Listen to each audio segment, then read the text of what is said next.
Baik, selamat sore. Selamat datang kepada sesi yang menarik untuk kita semua, Perempuan untuk Perubahan atau Women for Change. Sesi ini akan kita lakukan dalam bahasa Indonesia sesuai dengan judulnya. Sebagai informasi awal, ini adalah rangkaian dari acara-acara untuk perayaan Bulan Perempuan Internasional. Saya kira kita semua bisa mengingat bahwa setiap 8 Maret itu kita merayakan Hari Perempuan Internasional di seluruh dunia. Nah, itu Ashoka sebagai penyelenggara itu melakukan sebuah kegiatan dengan nama Get Wiser Summit yang merupakan rangkaian kegiatan Global Women's Initiative for Social Entrepreneurship, WISE. Nah, ini akan menjadi satu sesi dari serangkaian Get Wiser Summit yang diinisiasi oleh Ashoka Indonesia bersama dengan fellow dan mitra. Nah, saat ini kami hadir ada 4 orang untuk bercakap-cakap dengan tujuan agar kita semua terlibat, terutama perempuan, mengakui kekuatan kita untuk membuat perubahan berapapun usia kita dan apapun sektor yang kita geluti. Nah, kemudian kita juga akan melihat bahwa dalam melakukan sebuah perubahan, kita tidak selalu berada dalam situasi sukses. Dan kita tidak perlu takut atau malu atau ragu menceritakan kegagalan. Karena sebagaimana sering kita dengar, itu bukan sekedar slogan bahwa kegagalan adalah keberhasilan yang tertunda. Tetapi ini juga sebuah rangkaian dari sebuah perubahan itu nggak selalu langsung berhasil, tetapi dia dan juga tidak selalu berupa garis lurus, tetapi dia akan naik turun, maju mundur, seperti spiral dan sebagainya. Tetapi bila kita bersama-sama mengikuti cerita dari 3 narasumber utama kita saat ini, yaitu ada Nuke Talks. Dia menyelenggarakan Nuke Talks dari Ashoka Young Changemaker. Nanti dia akan memperkenalkan dirinya. Ada Niken Lestari dari Forum Aktivis Perempuan Muda Indonesia. Kemudian ada Mbak Hiro dari Fatayat NU. Dari Fatayat NU, saya akan mempersilahkan saja langsung supaya jangan saya yang memperkenalkan. Gitu. Jadi saya akan mulai dari yang di hadapan saya sekarang paling kanan itu ada Nuke. Nuke, silakan mengenalkan dirimu kepada kita semua yang di sini secara ringkas tapi menyenangkan kita semua untuk mendengar bahwa ini adalah sesuatu yang tidak jauh-jauh amat dari hidup kita sehari-hari dan bahwa inisiatifmu itu adalah menunjukkan sebuah perubahan bahwa kita bukanlah sekedar target perubahan, tapi kita adalah pelakunya gitu. Silakan Nuke. 3 menit boleh. Ya. Apakah suaranya terdengar, Kak? Suaranya terdengar baik. Oke, baik. Jadi selamat sore teman-teman semua dan juga kakak-kakak, ibu-ibu. Jadi perkenalkan, nama saya Nuka Aprilia. Saya adalah founder dari Nuki Talks. Jadi Nuki Talks ini sendiri adalah sebuah program ataupun sebuah organisasi di mana kami semua anak-anak muda berusaha untuk membantu anak muda lainnya dalam mencapai tujuan mereka, baik itu dalam hal akademik, pembangunan diri, hingga dalam persiapan karir seperti itu. Nah, tujuan kami membuat Nuki Talks adalah yang pertama, kami ingin menyuarakan awareness kepada anak-anak muda seumuran kami bahwasanya mereka memiliki pilihan ataupun mereka memiliki sebuah tanggung jawab untuk keberlangsungan hidup mereka masing-masing. Nuki Talks ini sendiri sebenarnya ada karena pada waktu itu saya pertama kali dengan pengamatan secara langsung melihat bahwasanya teman-teman sebaya saya memiliki sebuah kesulitan, di mana kesulitan mereka ini adalah ketika mereka sekolah, mereka cenderung sekolah untuk memenuhi ekspektasi orang tua ataupun orang-orang di sekitar mereka. Jadi sekolah ya cuma buat sekedar sekolah, tapi mereka tuh sebenarnya nggak ngerti mereka sekolah itu buat apa, mereka nanti mau kuliahnya di jurusan apa, segala macam. Bahkan yang sudah kuliah pun, kalau ditanya mereka itu mau jadi apa, mereka masih ngambang gitu. Nah, menurut Nuka hal ini adalah hal yang harus diselesaikan karena pendidikan itu kan sebenarnya nggak cuma sebatas kita dapat ijazah doang gitu, tapi kita harus ngerti kita itu apa ya, kayak pendidikan ini buat apa gitu, untuk menyejahterakan kita dalam bidang yang seperti apa. Nah, dari situ Nuka dan teman-teman Nuka yang berasal dari 3 negara dan beranggotakan 8 orang, itu kita mencoba untuk menyusun sebuah kurikulum di mana semua orang itu bisa bebas belajar secara gratis di platform kita. Dan waktu itu kita alhamdulillah udah jalan program selama 4 bulan, dan di sana itu kita belajar banyak tentang persiapan karir dan self development.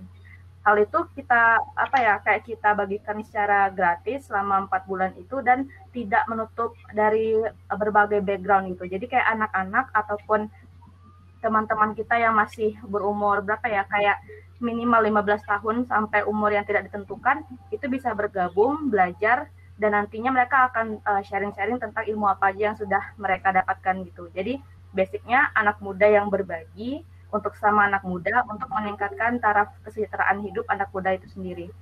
Nah, terakhir perkenalan dari saya adalah kenapa sih saya konsen di bidang ini, kenapa saya konsen di bidang isu pendidikan gitu. Padahal kan saya juga perempuan, saya juga masih berumur 19 tahun, saya juga kiranya masih butuh untuk diedukasi lebih lanjut. Tapi kenapa saya berani untuk membawakan isu ini dan membuat perubahan, itu karena saya percaya bahwasanya perubahan itu ada bukan dengan sempurna gitu. Jadi setiap sistem sebenarnya ada cacat tersendiri yang harusnya kita bisa perbaiki bersama-sama gitu. Jadi ketika melihat sebuah isu, Nuka melihat potensi yang bisa dirubah ataupun diperbaiki. Dan betul yang dibilang sama Kak Dina tadi, kalau kita mau berbuat sesuatu itu sebenarnya ada jatuh bangunnya gitu kan, nggak langsung bikin terus tiba-tiba langsung sukses gitu. Begitupun juga dengan Nuki Talks. Cuman Nuka percaya bahwasanya kalau kita punya niat yang baik dan kita bisa bersama-sama membangun sebuah ekosistem pendidikan yang bagus, secara nggak langsung kita juga akan sambil jalan ada aja hal-hal yang bisa membantu kita. Contohnya ketika Nuki Talks itu jalan, Asoka Change Meter itu ada, dan kita juga dapat kayak bantuan, juga dapat session mentoring dan segala macam yang akhirnya bisa berguna untuk inisiatif kita gitu. Jadi kalau ditanya soal perubahan itu yang paling penting kita tahu isunya apa, nah terus kita mulai gerak. Kalau misalnya nggak sempurna itu wajar, dan kita nggak perlu untuk maksain diri benar-benar sempurna gitu, nggak apa-apa, karena setiap sistem itu pasti ada cacatnya gitu. Thank you Kak. Hei, keren. Makasih. Boleh nanya ya sebelum kita pindah ke, kayaknya kamu manggil kakak nih ke Niken ya. Ini kalau udah mulai terbongkar umur nih, kita mulai jadi berkakak dan beradik gitu. Yang mulai pengen tahu nih ya, gitu. Sebenarnya semua ini udah berapa lama? Mulai dari kapan kamu menginisiasi sampai kemudian sekarang ada 500-an terlibat gitu. Itu satu. Kemudian yang kedua, secara kita selalu bilang young change maker, tapi kami tidak disebut old change maker kan gitu. Kenapa dimulai dari usia 15 sementara kamu usia 19? Dan umur maksimalnya kan kamu tidak tentukan. Ini menarik dan menyenangkan untuk orang dari generasi yang sudah lebih dulu. Kayaknya karena kami sering berteriak ya dibatasin umurnya 35, dibatasin 45, dibatasin 50 gitu ya. Jadi selalu ada batasan umur, dan ini menarik sekali kamu bilang 15 sampai tidak terbatas. Ketiga, paling banyak itu jenis kelaminnya apa sih gitu, dan dari negara mana gitu. Karena tadi ada Jakarta, Cina, hingga Swiss gitu ya. Kalau nggak salah mengerti saya dari sedikit catatan. Silakan Nuka, sedikit lagi kita pengen tahu. Jadi sebenarnya inisiatif ini munculnya sebenarnya dari kelas 3 SMA sih, tapi kalau untuk aware-nya Nuka itu sebenarnya waktu Nuka umur 12 tahun, Nuka udah pernah ngajar anak-anak di desa Nuka gitu. Jadi kayak anak-anak yang kurang beruntung atau mungkin kurang mampu orang tuanya, kita bantu fasilitasi. Jadi Nuka langsung ngajarin mereka membaca dan menulis. Jadi itu awalnya banget Nuka concern kalau nggak semua orang itu punya akses menuju pendidikan yang lebih baik gitu, karena mereka struggling di background, dan kebanyakan itu karena ekonomi. Tapi karena Nuka masih kecil, Nuka masih belum bisa ngapa-ngapain waktu itu, Nuka masih mikir Nuka harus matengin diri Nuka dulu. Nah, baru Nuka berani eksekusi itu waktu Nuka SMA kelas 3. di mana Nuke ngajak teman-teman Nuke yang di sekolah untuk belajar bareng. Belajar barengnya itu tuh kayak kita belajar tentang self development, terus juga kita belajar tentang materi lomba-lomba, gimana bisa dapat apa namanya ya, kayak menang perlombaan kayak gitu. Itu awalnya. Tapi karena waktu itu Nuke kelas 3 SMA, jadinya kayak apa ya? Kayak Nuke itu punya waktu yang sedikit banget karena kan di satu sisi harus siap-siap buat UN segala macam. Akhirnya waktu kuliah baru Nuke buat. Jadi kayak dari tahun 2020 kemarin waktu pandemi itu Nuke coba buat kurikulumnya secara online dan Nuke langsung rekrut tim dari beberapa negara gitu dan akhirnya kepilih 8 orang ini. Nah, kalau untuk apa ya umur gitu, umur itu sendiri sebenarnya kita batasin 15 tahun karena kita pengennya kayak teman-teman ini kayak lebih apa ya, lebih fokus. Jadi kayak kita lebih tahu audiensnya itu umurnya berapa dan kebutuhannya seperti apa. Nah, karena kita fokusnya di self development dan pengembangan diri serta apa ya, pengembangan diri dan karir gitu kan. Nah, jadi kita memang targetnya ke teman-teman yang kalau kita bisa sih kita mau reach semuanya. Tapi kemarin itu karena kita kaget banget, jadi pertamanya Nuki Talks ini ada, kita expect kayak cuma 10 orang aja yang kayak gabung atau 100, karena kita pikir ini mungkin nggak akan bikin orang excited. Tapi kayak dalam satu platform, kurang dari 24 jam, itu ada 3.000 pendaftar. Nah, waktu itu kita bingung, kalau kita mau ambil 3.000, kita nggak bisa handle. Makanya kita netapin standar umur itu. Nah, sekarang kan batch 1 kemarin sudah selesai, ini kita mau bikin batch 2. Untuk batch 2 ini kita juga kita mau misahin kayak yang SMA masuknya kemana, yang kuliah kita masuknya kemana. Jadi kayak tiap batch itu selalu kita perbaiki kualitasnya biar sesuai sama kebutuhan audiensnya gitu, nggak campur-campur kalau soal umur. Nanti buat yang umur-umur udah 30 apa itu kita bakal bikin sesi sendiri kayak gitu.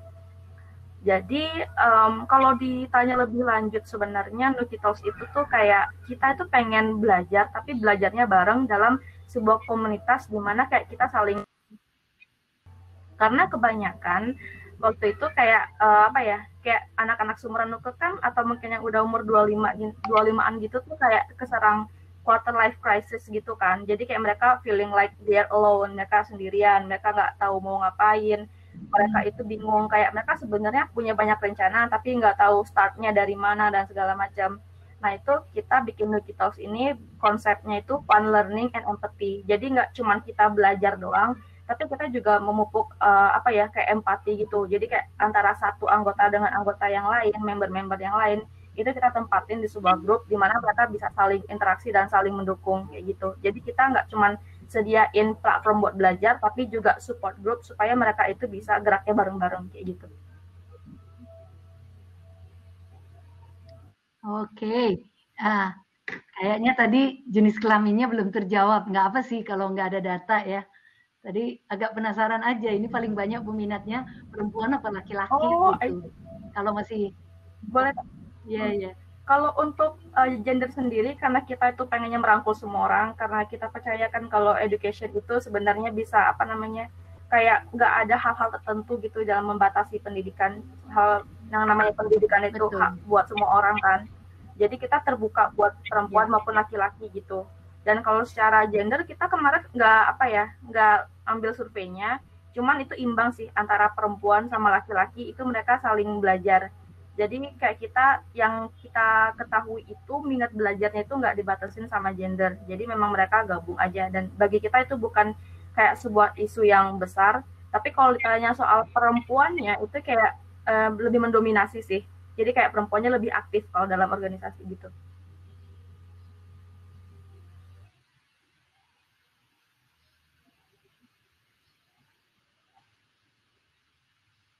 Dari umur 12 tahun sebenarnya ya, dan baru dieksekusi sesudah di SMA. Nah, mumpung kita bicara mengenai pendidikan dan orang-orang muda, bagaimana kalau kita sekarang pindah dulu ke Mbak Niken.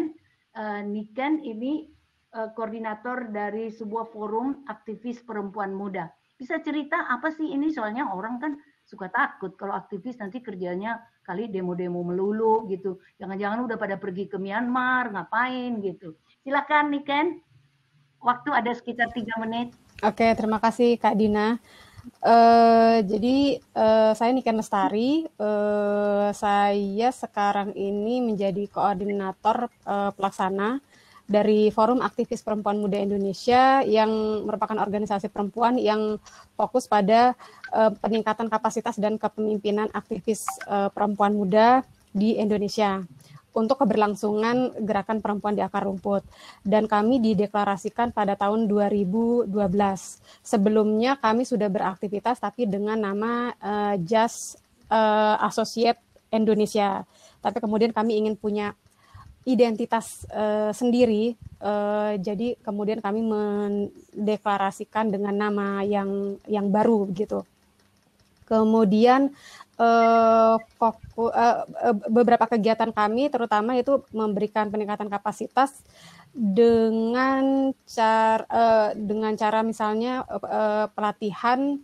Kami memberi nama Movement Building Initiative Workshop atau Lokalatih MBI kita singkatnya, yang di situ kami punya 7 modul, beberapa di antaranya itu modul untuk ada personal stories, kemudian kepemimpinan feminis, analisis kekuasaan, kemudian feminis popular education, dan komunikasi yang asertif gitu. Itu beberapa modulnya. Kemudian untuk bisa mengikuti Lokalatih MBI itu kami punya kriteria, ada 4, yaitu mereka yang beridentitas gender perempuan, termasuk di sini adalah transpuan, kemudian maksimal usia 35 tahun, kemudian melakukan pengorganisasian minimal 1 tahun, dan bergabung di lembaga atau komunitas minimal 1 tahun. Dan kami juga mempertimbangkan sebaran usia, geografis, isu, dan identitas gender. Mungkin itu dulu, Kak.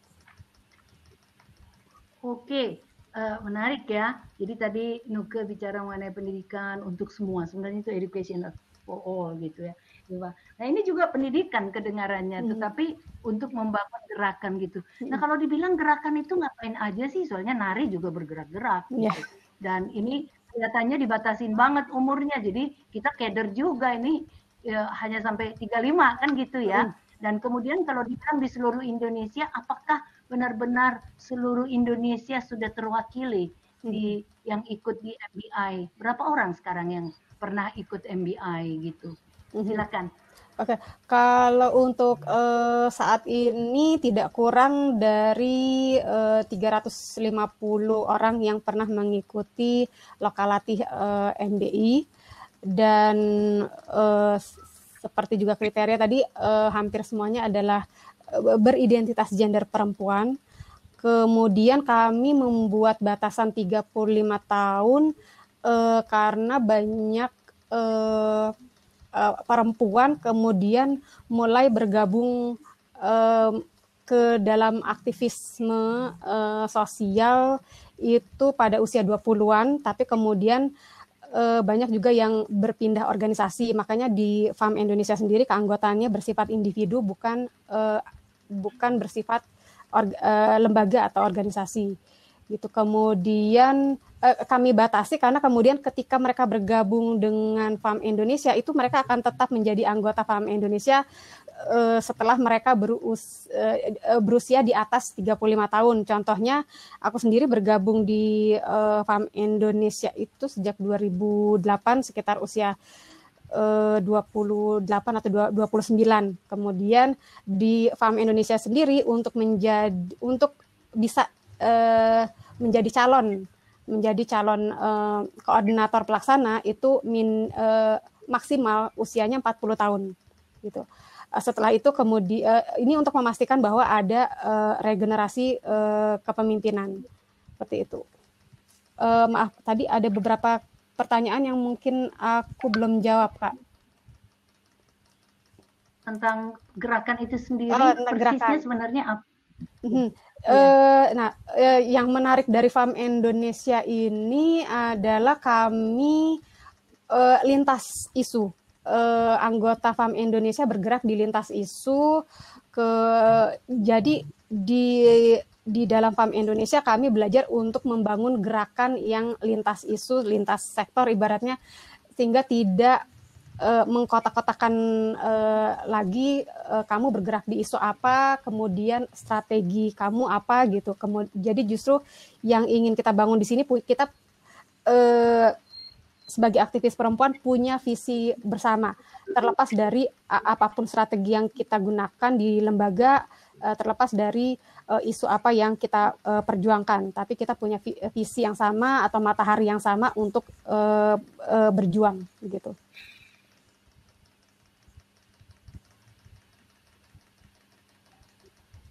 Oke, jadi ini istilahnya kalau tujuannya matahari ya. Bisa, Kak?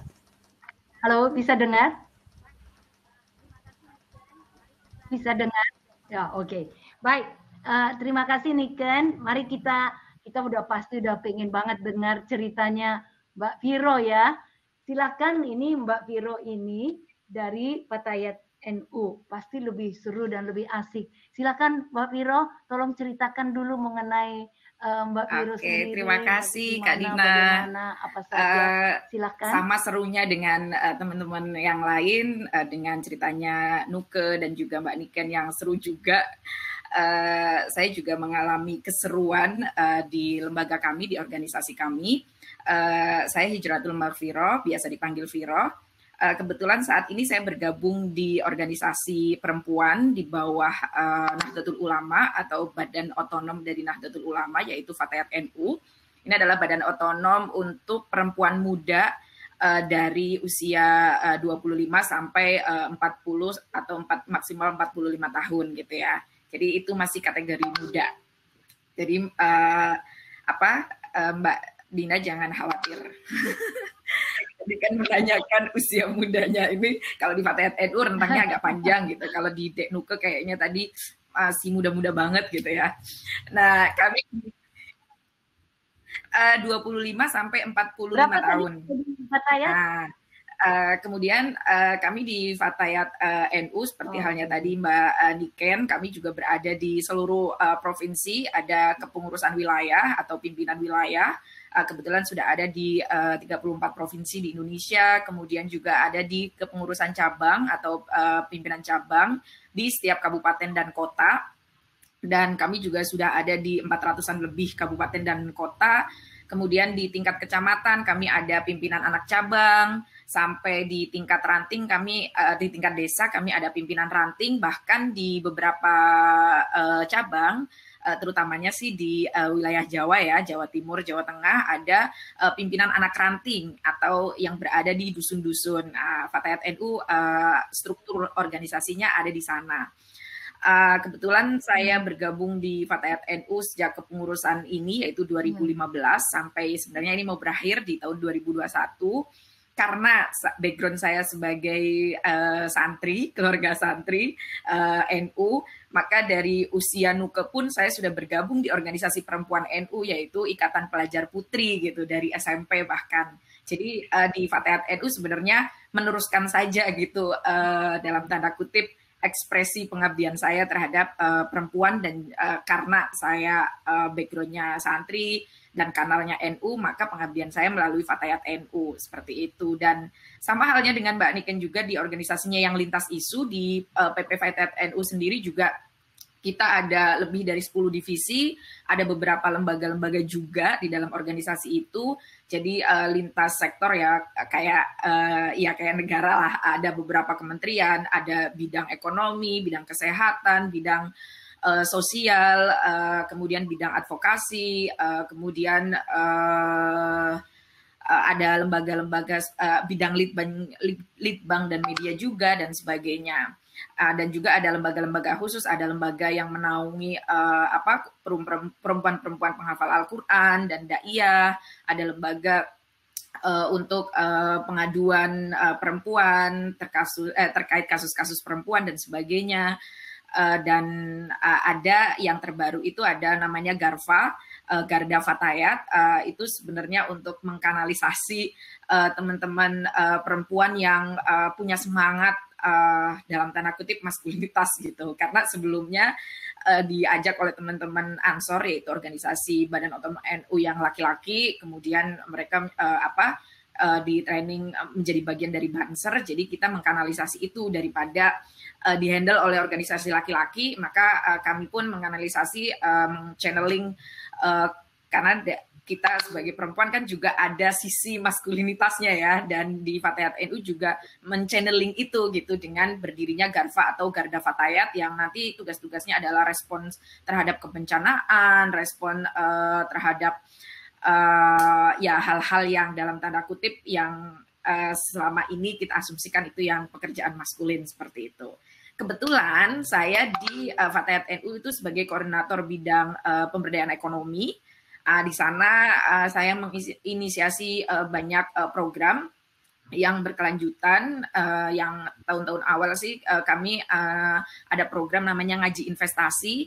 Ngaji Investasi ini karena melihat banyaknya warga atau kader-kader Fatayat NU yang belum melek investasi dan bahkan menjadi korban investasi bodong gitu. Jadi kita pasti karena Fatayat NU frameworknya adalah perempuan dan anak dan juga dengan perspektif Islam, jadi kita juga menggunakan term-term Islam, makanya ngaji investasi ini juga kita menggunakan kata ngaji biar kader-kader Fatayat juga merasa familiar gitu-gitu kan.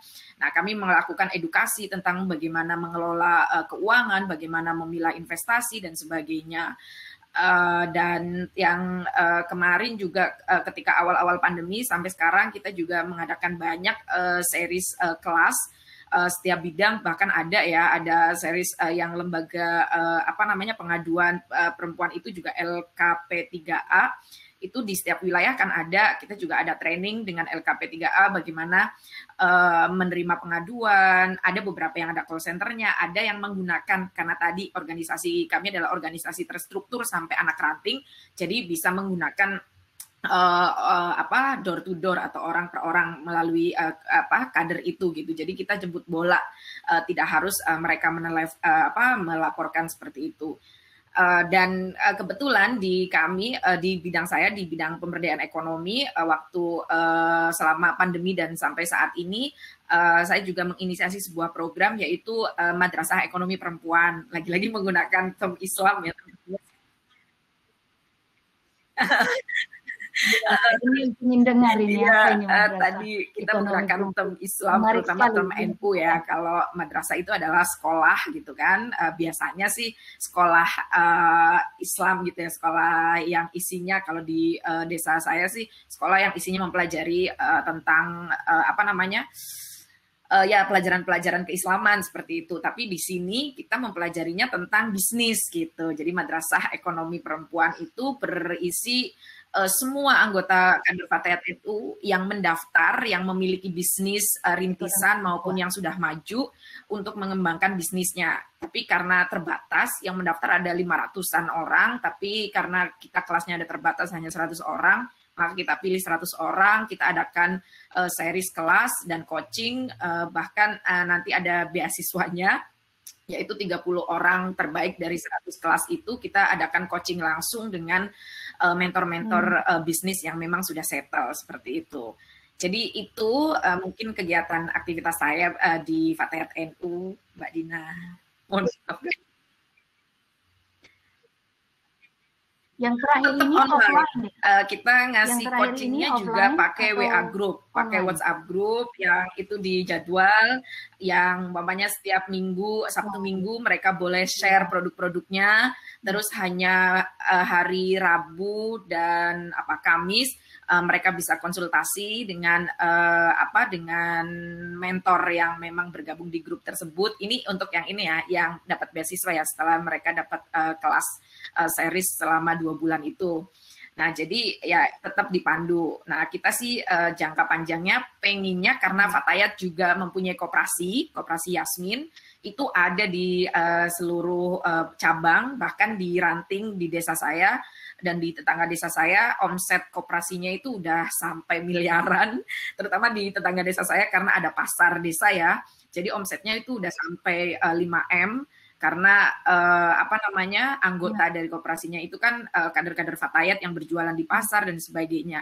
Nah, ini kita sih menginginkannya dari Madrasah Ekonomi Perempuan itu Bisa juga kita memberikan beasiswa nggak hanya mentor, tapi juga permodalan gitu. Nanti melalui koperasi, dikerjasamakan dengan koperasi Fatayat di masing-masing seperti itu.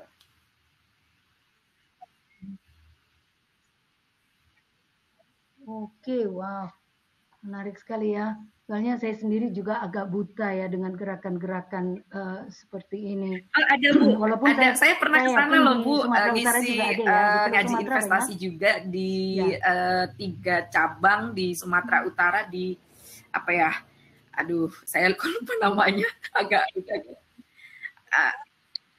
Asahan, ya itu agak apa naik mobilnya kan ya Bu di bandara seperti itu. Terus di Medannya sendiri. Oke. Baik, terima kasih. Rasanya nggak fair, walaupun wajah saya nggak bisa muncul, tetapi saya juga diingatkan bahwa saya tidak boleh bergaya seperti moderator saja, nyuruh-nyuruh orang. Jadi saya juga harus memperkenalkan diri. Tinggal saya berpikir, saya mulainya dari mana gitu ya. Tetapi saya memulai yang saya anggap saya yang menginisiasi kepingin adanya sebuah perubahan bersama kelompok yang saya dampingin itu adalah ketika saya dulu kan bekerja, saya lebih sebut sebagai bekerja di sebuah NGO, Bina Swadaya namanya di Jakarta. Nah, kemudian keluarga pindah ke Sumatera Utara, kembali ke kampung halaman. Nah, di sini saya heran gitu. Ini Sumatera Utara ini kan beragam betul sukunya. Tetapi ada satu suku yang tidak pernah saya dengar dan tidak saya kenal. Namanya suku Pakpak. Itu yang membuat saya menjadi sangat penasaran. Maka saya benar-benar mempelajari, masuk ke kampung, lihat gitu. Di mana sih mereka ini, kenapa di Kabupaten Dairi itu perbatasan ke Aceh, itu kok nggak pernah dengar marga-marga mereka yang terkenal itu orang-orang suku Batak dengan subetnik Toba, kan ada etniknya tuh.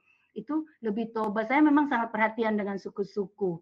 Itu mulanya sehingga saya masuk ke desa-desa asal muasalnya orang Pakpak, suku Pakpak. Saya bekerja melalui anak-anak usia prasekolah karena saya sangat prihatin. Saya seorang ibu muda waktu itu yang punya balita dan saya sangat peduli dengan pendidikan anak-anak. Ini kok di kampung-kampung anak-anak terabaikan, tidak ada yang menjaga, semua begitu aja kayak ya kalau survive lah begitu istilahnya. Sehingga saya memulai semacam, kalau sekarang kali kita menyebutnya TK desa ya, kayak playgroup. Sebenarnya itu adalah tempat untuk tempat anak-anak, tempat dia aman gitu untuk oleh orang tuanya, karena orang tuanya pada zaman itu masih bekerja petani berpindah. Nanti kalau ada waktu coba lihat di Google, mereka ini sudah berkembang dengan baik dan hebat, bahkan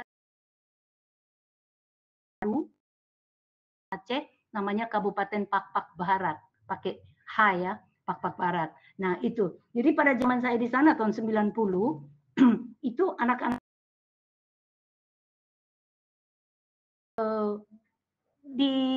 dididik oleh kakak-kakaknya yang juga sesama suku untuk percaya diri menyebut namanya siapa. Kami kan punya sistem, kadang-kadang banyak sekali orang Pakpak menyembunyikan marganya gitu, nggak pede gitu.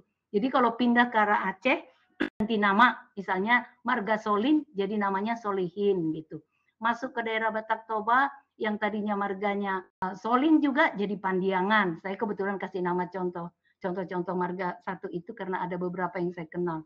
Dari 50-an marga, waktu saya datang itu paling saya dengar 5 marga. Kemudian mulai tambah jadi 10.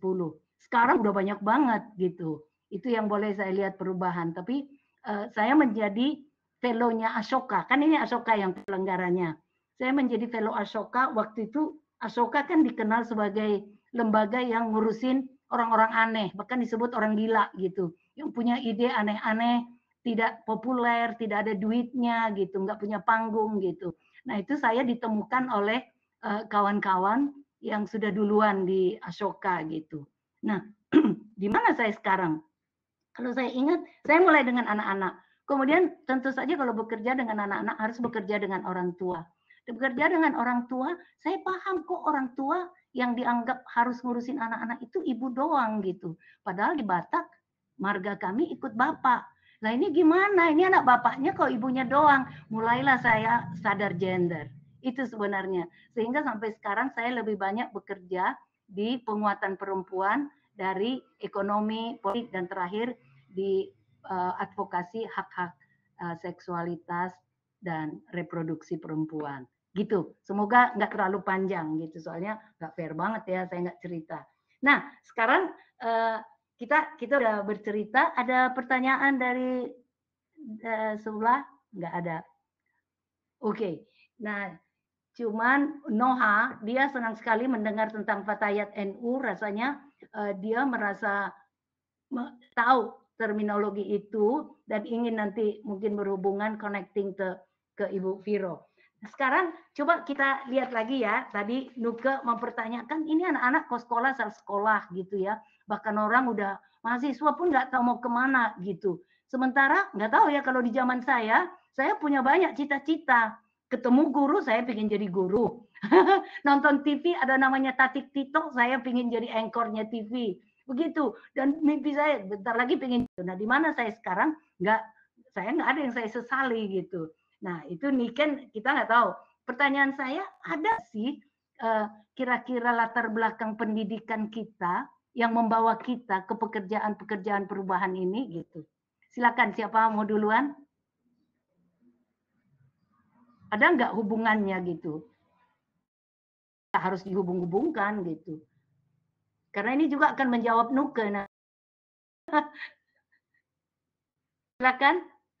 Mungkin Niken ini dokter. Bukan dokter. Kalau di kampung dia jadi dokter.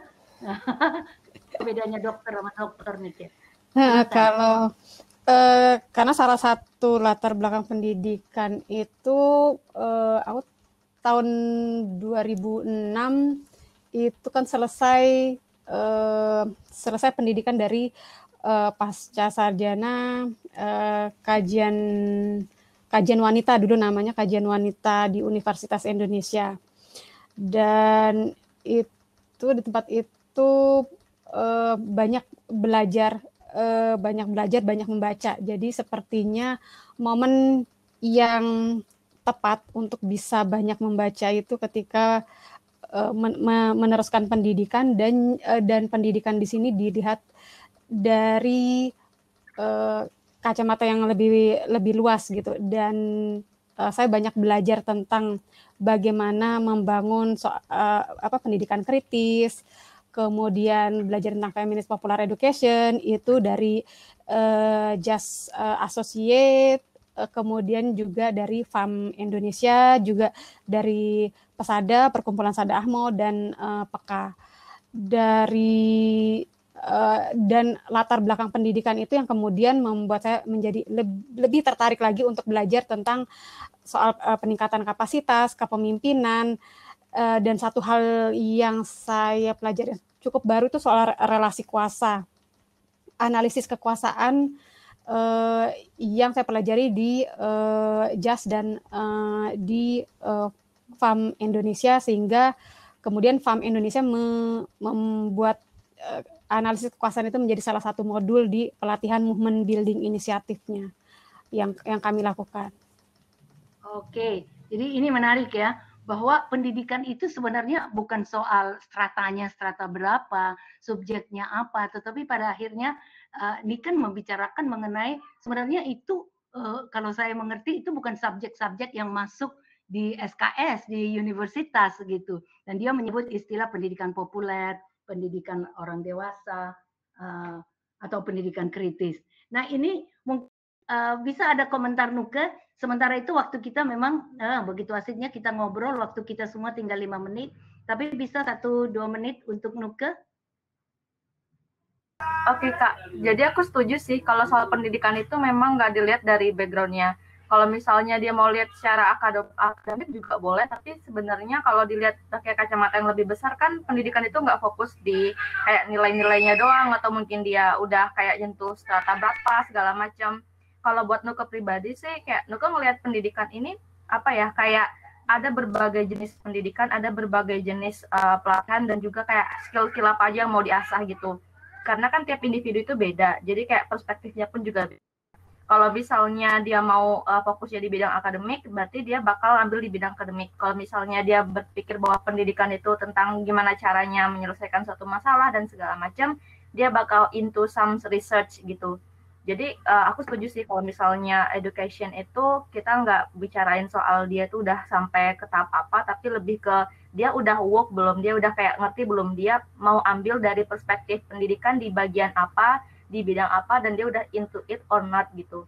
Jadi in a nutshell, jadi in conclusion, kalau kita ngomongin soal pendidikan itu kayaknya Nuka lebih milih kalau untuk mengidentifikasinya berdasarkan interest orang tersebut. Jadi berdasarkan mereka itu mau ambil dari sudut pandang yang seperti apa tentang education. Jadi nggak terbatas.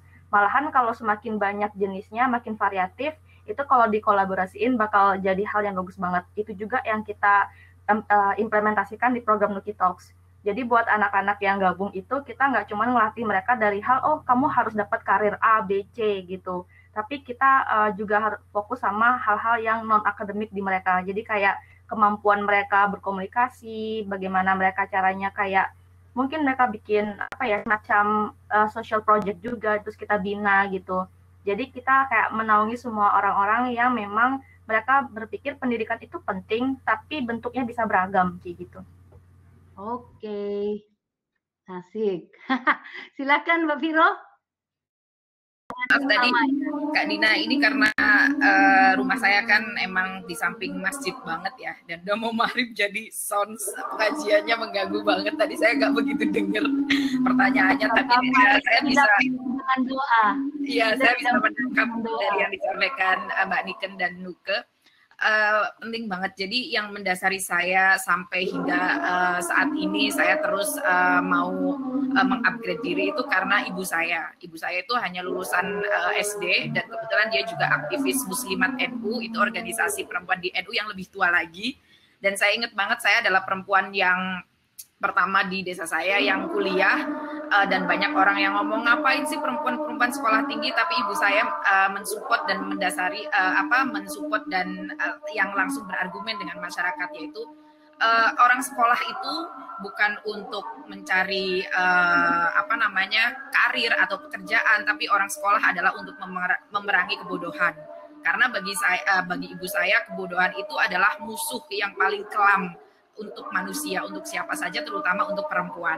Itu yang aku pegangi banget. Jadi walaupun ibu saya hanya seorang penjahit, aktivis muslimat, aku tahu banget ketika saya di pesantren juga sangat kesusahan, tapi ibu saya sangat mengusahakan banget tentang pendidikan.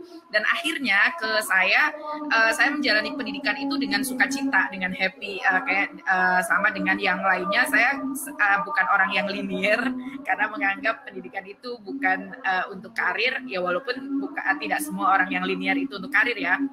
Jadi yang penting saya happy menjalaninya. Saya sekolah S1 di hukum Islam, kemudian karena saya di Fahmina Institute, saya banyak belajar dari Kiai Hussein dan sebagainya. Saya lebih memilih aktivisme. Akhirnya saya melanjutkan S2 di UGM dengan Cross Cultural Studies, Center for Religious and Cross Cultural Studies. Disitulah kemudian saya terbuka dan saya mengaminkan apa yang dikatakan oleh ibu saya. Ketika saya berpendidikan, maka sedikit demi sedikit saya memulai tahu. Saya tidak bodoh bahwa dulu mungkin saya menganggap orang Kristen, orang yang berbeda, orang kulit yang berbeda dan sebagainya adalah orang yang berbeda dari kita, yang harus kita jauhi dan sebagainya. Tapi semakin saya berpendidikan dan semakin saya tahu, semakin saya pintar gitu membedakan, oh ternyata mereka adalah orang yang baik, orang yang sama seperti saya, orang yang juga harus dihormati dan sebagainya. Jadi bagi saya sih pendidikan itu apapun dimanapun kita mendapatkannya, karena pendidikan itu kan definisinya bagi saya pribadi ada enlightenment gitu, enlightenment untuk Jadi bisa dimanapun, bisa melalui sekolah dan sebagainya. Termasuk juga untuk mendorong, menginspirasi gerakan-gerakan yang kita lakukan gitu. Saya melakukan banyak aktivitas di Fatayat NU, di lembaga-lembaga lain yang voluntary juga. Saya merasa karena tidak hanya karena pendidikan saya, tapi saya merasa disitulah juga saya mendapatkan enlightenment, pendidikan baru gitu. Baik, oke. Makasih Mbak Viro, makasih Niken, makasih Nuke. Nggak sadar kita malah udah lewat 1 menit dari seharusnya. Tetapi kalau kita semua bisa perhatikan bahwa kita ini sebenarnya mendidik ya. Perubahan itu melalui pendidikan dengan strategi yang kita pilih. Umur berapapun kita mampu dan kita bisa. Dan dimanapun kita bisa melakukan perubahan itu gitu. Dan supaya kita menjalani hidup dengan lebih bermanfaat, orang-orang yang kita dampingi, kita temani juga bisa hidup dengan cara-cara pikir yang kita selama kita mendampingi mereka, baik melalui pemberdayaan ekonomi, melalui aktivisme dari gerakan-gerakan di akar rumput oleh Niken, juga Nuke untuk anak-anak umur 15 tahun ke atas itu gitu. Jadi saya kira saya akan menutup sesi ini 45 menit kok nggak terasa sih ya. Udah 47 menit. Oke, kita tadi agak terlambat mulainya, tetapi kita tidak secara khusus menyatakan apa itu kegagalan. Kalau dari cerita kita semua, kita melihat bahwa perjalanan itu panjang dan berliku gitu. Jadi liku karena kan nggak langsung gitu ya, kita sambil mencari mana yang cocok. Nuket juga lihat, baru bangun kurikulum kan begitu. Oh tadinya dibuka untuk semua, kemudian dia batasin gitu. Nah hal-hal begini yang kita sebut sebagai tantangan, menyebutnya sebagai masalah yang menimbulkan kegagalan. Tapi tidak ada garis lurus untuk mencapai sebuah perubahan. Dia akan berbelok, naik, turun, seperti lagu bagi yang senang lagu zaman saya dulu, The Long and Winding Road misalnya, evergreen song dari Beatles, tapi selalu menarik untuk dapatkan perubahan itu, kita adalah pelaku perubahan dan kita bisa gitu. Saya kira dengan demikian saya tutup sesi ini dengan, ini bukan titik, tetapi masih koma karena masih panjang yang harus kita jalani. Masih banyak orang-orang yang tidak yang perubahan ataupun menjadi pelaku perubahan karena berbagai batasan. Itu terima kasih banyak untuk Viro, untuk Niken dan juga Nuke. Wah, dia lincah sekali, dia udah pergi. Terima kasih Kak, sama-sama. Baik, dengan demikian saya kembalikan kepada Ayanda. Saya kira Ayanda, silakan ada yang mau disampaikan sebagai Anda juga pelaku perubahan volunteer di Indonesia.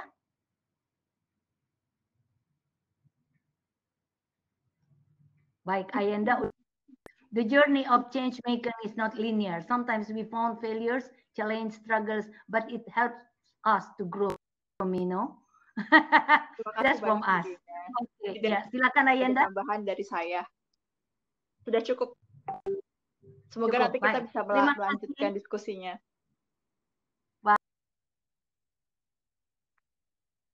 Oke, sepertinya Bu Dina ada kendala isu signal ya, tapi semoga kita bisa teruskan lagi diskusinya nanti untuk teman-teman semua yang sudah hadir di sini, nanti bisa kita hubungkan juga nih sama para panelis dan moderator jika tertarik nanti. Oke, terima kasih. Terima kasih. Ya, dadah.